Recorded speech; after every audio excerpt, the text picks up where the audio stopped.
नमः शिवाय।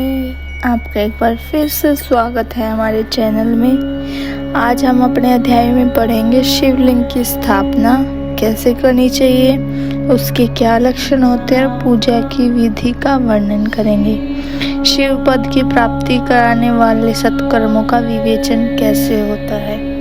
तो आइए शुरू करते हैं अगला अध्याय। एक बार फिर से भगवान शिव का स्मरण। ओम नमः शिवाय। ऋषियों ने पूछा, सूत जी, शिवलिंग की स्थापना कैसे करनी चाहिए, उसका लक्षण क्या है तथा उसकी पूजा कैसे करनी चाहिए, किस देश काल में करनी चाहिए और किस द्रव्य के द्वारा उसका निर्माण होना चाहिए। सूत जी ने कहा, महर्षियों, मैं तुम लोगों के लिए इस विषय का वर्णन करता हूँ। ध्यान देकर सुनो और समझो। अनुकूल एवं शुभ समय में किसी पवित्र तीर्थ में, नदी आदि के तट पर अपनी रुचि के अनुसार ऐसी जगह शिवलिंग की स्थापना करनी चाहिए जहाँ नित्य पूजन हो सके। पार्थिव द्रव्य से, जलमय द्रव्य से अथवा तेजस पदार्थ से अपनी रुचि के अनुसार कल्पों तक लक्षणों से युक्त शिवलिंग का निर्माण करके उसके पूजा करने से उपासक को उस पूजन का पूरा फल प्राप्त होता है। संपूर्ण शुभ लक्षणों से युक्त शिवलिंग की यदि पूजा की जाए तो वह तत्काल पूजा का फल देने वाला होता है। यदि जल प्रतिष्ठा करनी हो तो इसके लिए छोटा सा शिवलिंग अथवा विग्रह श्रेष्ठ माना जाता है, और यदि अचल प्रतिष्ठा करनी हो तो स्थूल शिवलिंग अथवा विग्रह अच्छा माना गया है। उत्तम लक्षणों से युक्त शिवलिंग की पीठ सहित स्थापना करनी चाहिए। शिवलिंग का पीठ गोल, चौकोर, त्रिकोण और खाट के पौए की भांति ऊपर नीचे मोटा और बीच में पतला होना चाहिए। इस लिंग पीठ महान फल देने वाला होता है। इससे पहले मिट्टी से, परस्तर आदि से अथवा लोहे आदि से शिवलिंग का निर्माण करना चाहिए।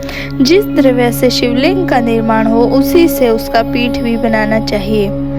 यही स्थावर अचल प्रतिष्ठा वाले शिवलिंग की विशेष बात है।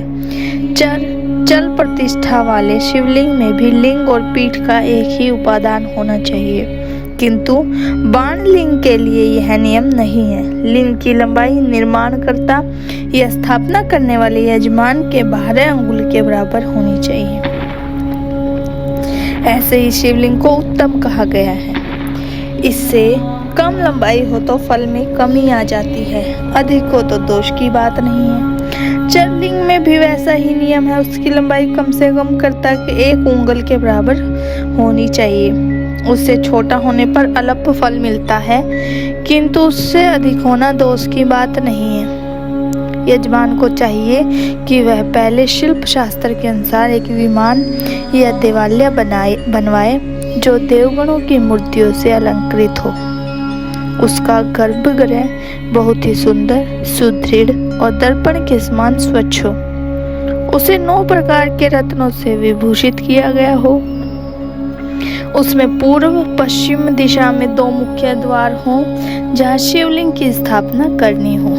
उस स्थान के गर्त में नीलम, लाल, वैदुर्य, श्याम, मरकत, मोती, मूंगा, गोमेद और हीरा, इन 9 रत्नों को तथा अन्य महत्वपूर्ण द्रव्यों को वैदिक मंत्रों के साथ छोड़े सदोजात आदि 5 वैदिक मंत्रों द्वारा शिवलिंग का 5 स्थानों में क्रमशः पूजन करके अग्नि में अविश्य की अनेक आहुतियां दे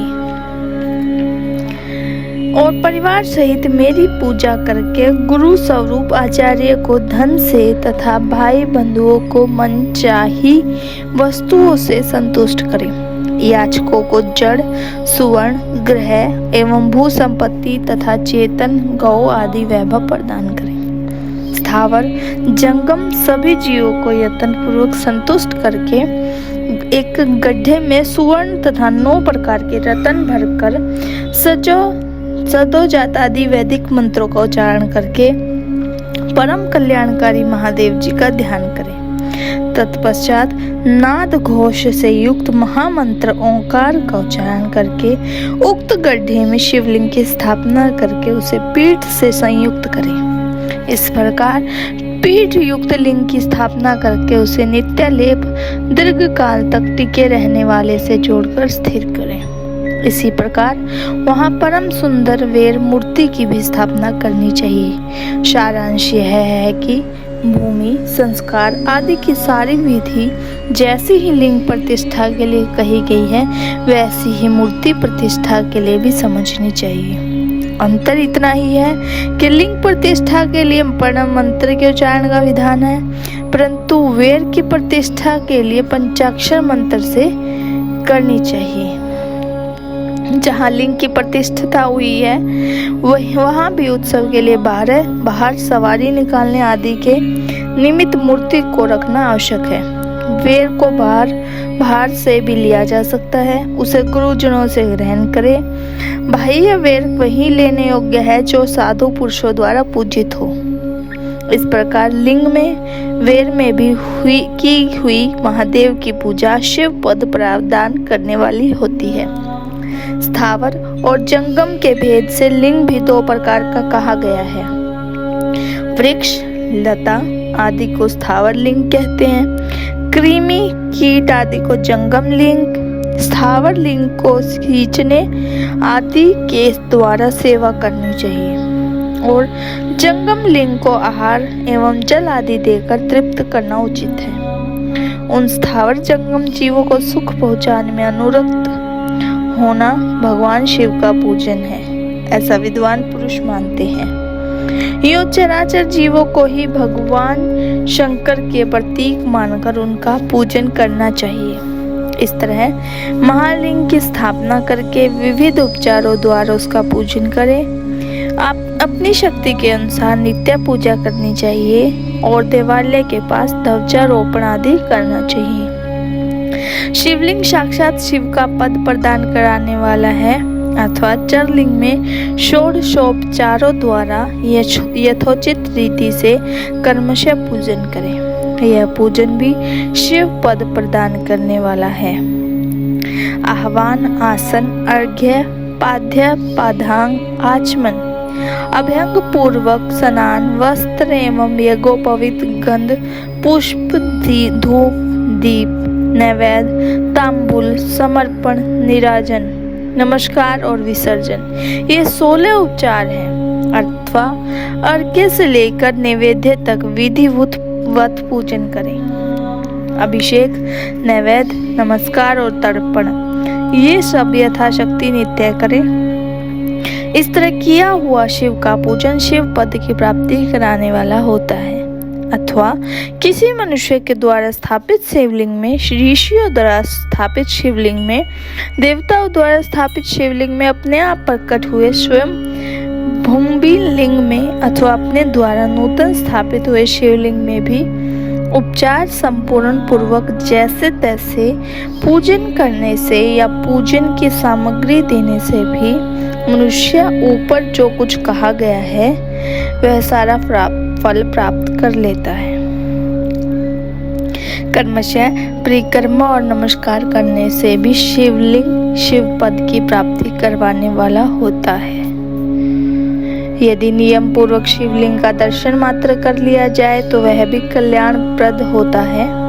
मिट्टी, आटा, गाय के गोबर, फूल, कनेर, पुष्प, फल, गुड़, मक्खन, भस्म आदि अन्न से भी अपना रुचि के अनुसार शिवलिंग बनाकर तदनुसार उसका पूजन करें अथवा प्रतिदिन 10,000 प्रणव मंत्र का जप करें अथवा दोनों संध्याओं के समय 1-1 सहस्त्र प्रणव का जप किया करें। यह कर्म भी शिव पद की प्राप्ति कराने वाला है, ऐसा जानना चाहिए।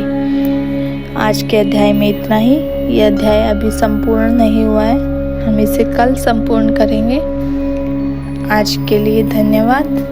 एक बार फिर से भगवान शिव का स्मरण। ओम नमः शिवाय।